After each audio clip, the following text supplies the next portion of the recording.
Bonjour à tous, c'est Xavier. On se retrouve aujourd'hui dans une nouvelle vidéo. Donc, comme tous les vendredis, à partir de maintenant, il y aura une vidéo associée avec l'IA.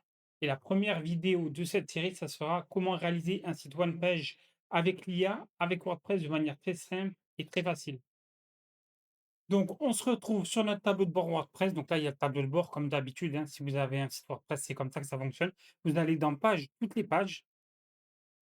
Hop. Et là, vous voyez, il y a Home. Donc, Home, c'est page d'accueil Elementor. Donc, bien sûr, ce tuto fonctionne avec Elementor, mais ça, je pense que si vous suivez ma chaîne, vous savez. Donc là, vous cliquez sur Modifier avec Elementor. Honnêtement, c'est assez simple, hein. C'est un tuto très simple, très rapide. Donc, j'espère qu'il vous plaira vraiment.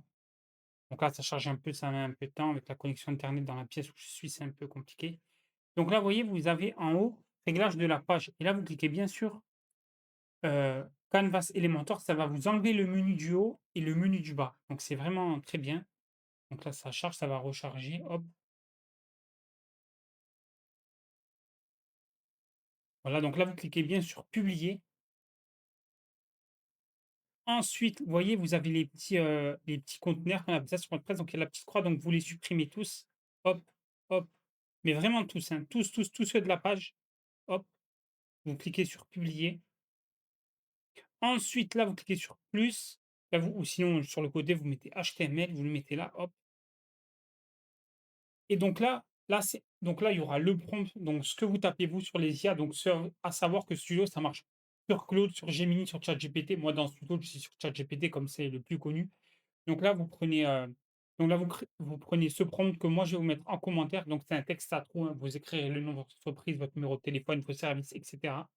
Donc, moi, j'ai déjà préparé la vidéo en amont, donc je l'ai publié sur ChatGPT avec les coordonnées de mon agence web. Pour ceux qui ne savent pas, j'ai une agence web.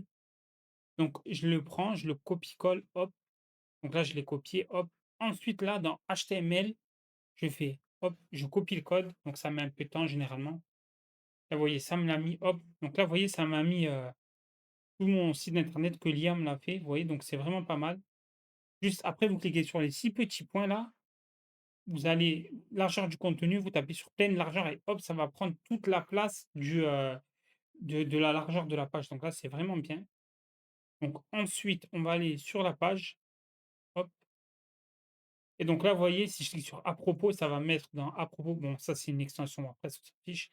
Donc là, pareil, vous voyez, c'est vraiment donc il m'a fait vraiment quelque chose de très basique, hein, honnêtement. Après les avis, bon, c'est des faux, des choses comme ça, vous pouvez les mettre vous-même. Mais vous voyez, il faut vraiment, voilà. Donc les horaires, moi, je les avais pas mis dans le prompt. Dans le prompt, il y a les horaires, mais j'ai pas rempli mes horaires. Donc là, il y a le formulaire de contact. Donc celui-là, il ne marche pas totalement. Donc je vous ferai une vidéo, complet comment faire un site avec une IA, mais vous n'êtes pas obligé de le mettre dans le prompt, hein. Vous pouvez lui dire: «Envoie-moi, enlève-moi le formulaire de contact», c'est pareil, même, vous n'êtes pas obligé de tout mettre. Donc là, vous voyez, vous avez votre site one page fonctionnel. Bon, avec ça, vous n'allez pas être, le 1er en SEO parce que moi, je vous déconseille de faire un site one page. Mais c'était vraiment pour vous montrer, donc voilà. Donc j'espère que la vidéo vous a plu et je vous attends demain pour une nouvelle vidéo.